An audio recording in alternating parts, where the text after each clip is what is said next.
Have you guys ever noticed like the severe mental illness of the characters in the Bible? I mean, imagine like you have a dream where supposedly three angels come to you and they tell you you're going to be the father of all nations, that your descendants will outnumber the stars, except your wife is 76 and you guys have tried your entire life to have children, but she's barren. So you wake up the next day and you tell your wife this dream, and at that time they had maidservants. So you tell your wife about this dream and that your destiny is to have all these children. And so you convince your wife to get the maidservant to come and sleep with you and have a child. But then 7 years later, your own wife gets pregnant and you send the maidservant and your first child out into the wilderness and like just completely discard them. Yet there's no like asking for forgiveness for infidelity or like discarding of people. Or later on, that same person ended up getting another message from God as he was walking with his son, this chosen son. And God said, you shall have no masters above me. Take what you love and destroy it or throw it away from you. Like, so he takes his son and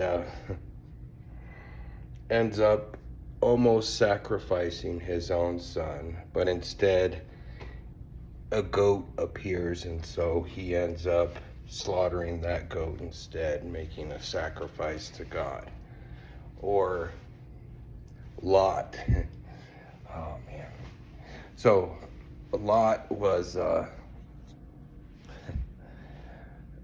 he lived in Sodom and Gomorrah, and at one point a mob had formed up and they wanted to have sex with his sons, but instead he offered up his daughters. Somehow he escaped from Sodom and Gomorrah, and the angels told him don't look back, but his wife looked back as they were fleeing and turned her into a pillar of salt.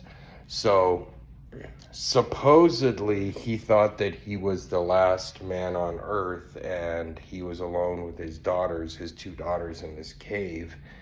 And the Bible blames the daughters for getting him drunk and then sleeping with him to carry his seed. So I don't know. And we're supposed to be taking moral advice from these freaking people. Like, I don't know. It's funny how people always want to claim religion, but those are the same people who've never ever cracked open their Bible and read it with a critical mind.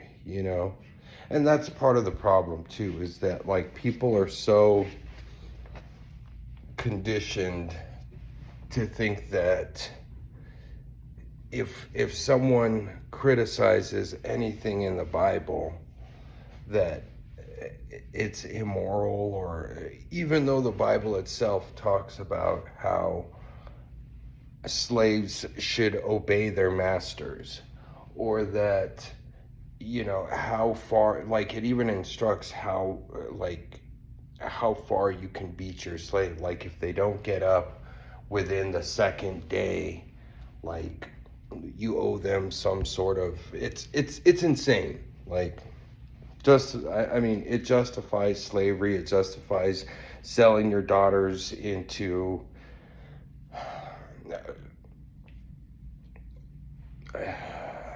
probably can't say all the stuff without getting demonetized, but anyways, if the husband is displeased with the daughter and she's not a virgin, then the the husband can actually return the daughter, and the family owes the husband so many shillings of silver. You know, it's it's insane. You know, and this whole pro-life thing in Numbers, it literally talks about the like what you do if your wife has been unfaithful. You know, you take her to the church and the priest puts her under uh, a prayer or whatever, and like if she's been unfaithful, let this curse come upon her body, make her womb swell and miscarry, it says. You know, because they didn't have the word for abortion back then. But I don't know. It's religion is I don't know. It's a way for the governments to keep people under control, and I don't know. I guess it can serve some sort of moral foundation. I got into religion very heavily. I love Matthew, the New Testament. I think there's really good things in the Bible too, you know. But I think there's really some horrible and horrific things. I just think it's funny how people cherry pick from the Bible, you know, about the LGBTQ community and transgender or uh, immigrants, and you know, it's always the worst people that always claim, you know, that hide behind Christianity, even though there's like 40 different passages in the Bible talking about to welcome the stranger in your land, not to mistreat, you know, immigrants. And Jesus himself was an immigrant, you know. He said, you know, what you do unto others, you have done unto me, you know. So those who laugh and mock about, you know, undocumented immigrants in Alligator Alcatraz, I mean, you might as well be mocking Jesus himself, you know.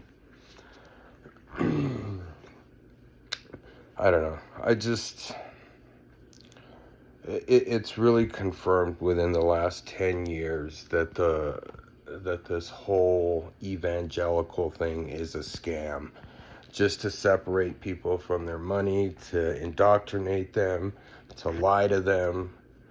You know, I mean, there was a time when I actually was going to school to become a pastor, but I learned that very little has to do with scripture. It's all about the business end of things and making money, you know? And I mean, that's really what it's designed to do, you know? I mean, and they influence politics, you know, and I'm getting sick of these Christian nationalists who stand completely antithetical to Christ's teachings, you know. I don't know. It's it's getting scary. I don't even recognize the United States anymore, you know.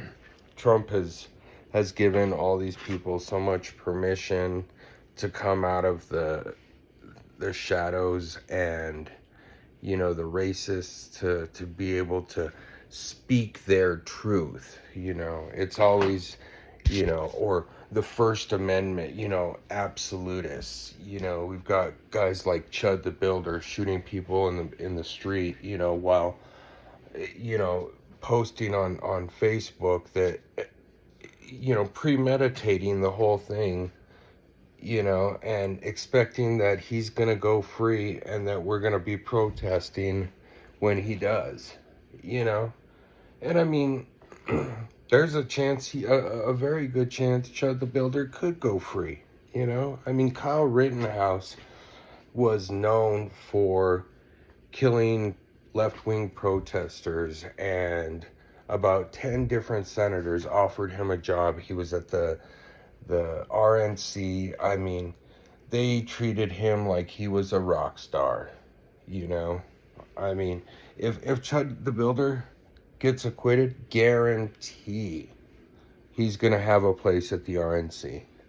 I mean, and another thing, you know, the Epstein files.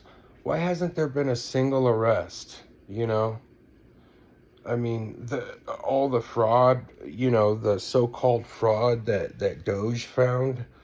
Where's all the arrests for the fraud? You know, the fraudulent. You know, or the people that you know committed the January 6th insurrection.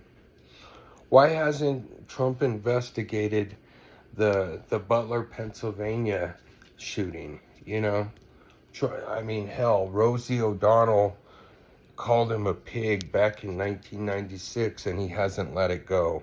Yet somebody takes a shot at him, and he doesn't want to talk about it. Right.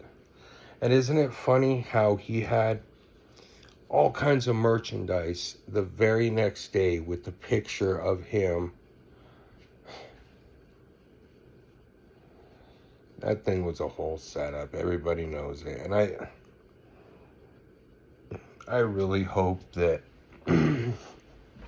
whoever was involved, whether it be Secret Service agents, you know, that helped stage that whole, you know, Elon, you know, I mean, Trump has admitted that Elon Musk helped him rig the election openly. I mean,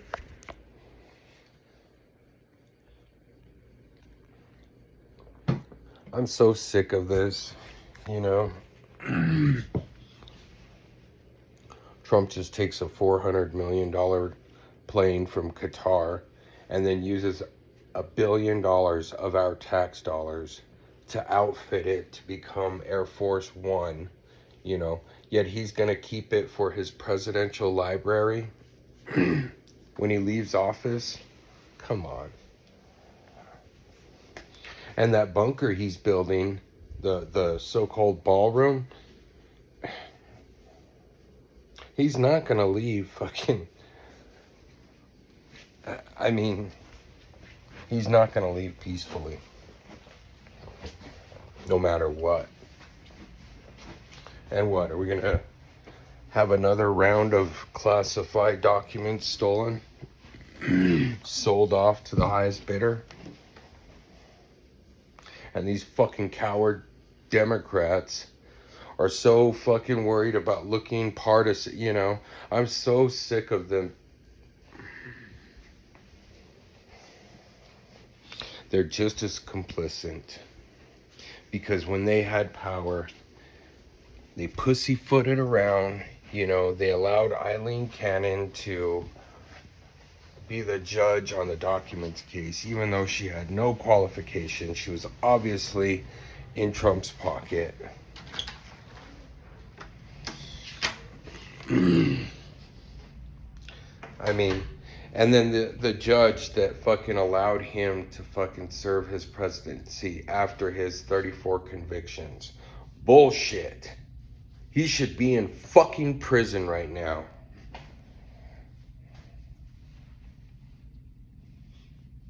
I mean, how many times have we found that fucking Trump is in the Epstein files?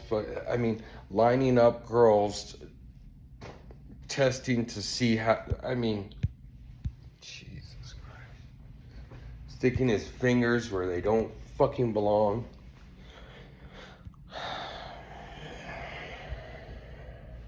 Hell, we found out he even blew freaking Clinton, you know? But it's just like, there's no freaking line that I mean, this is embarrassing. It's beyond embarrassing. It's gross. It's really, really gross, you know? And there's people who still openly support him. And you notice how none of them can name a single piece of legislation, not a single economic policy, foreign policy, you know, housing development. It's all, everything is something sexual, something weird, fucking oh, tampon Tim this, and Michelle Obama has a penis. Fucking, like, who gives a fucking shit? Why are you guys so obsessed with other people's genitals? You know, trans people make up less than 1% of the population, yet Republicans talk about them 24/7. It's no wonder that they're the number one fucking demographic that consumes trans porn, you know? And they make it obvious because they automatically see trans people as inherently sexual. You know, I see a trans, but most people see that, you know, they don't, they don't turn it into something automatically sexual. You know, it's supposed to be, that's, that's weird, you know? But I don't know, these people are just, they're beyond immoral, beyond, like, they're sociopaths. There's something wrong with them. Like, they were born with no empathy, no compassion. They're just psychopaths. But I don't know. Hope the rest of you have the day you voted for, and the rest of you guys hang on.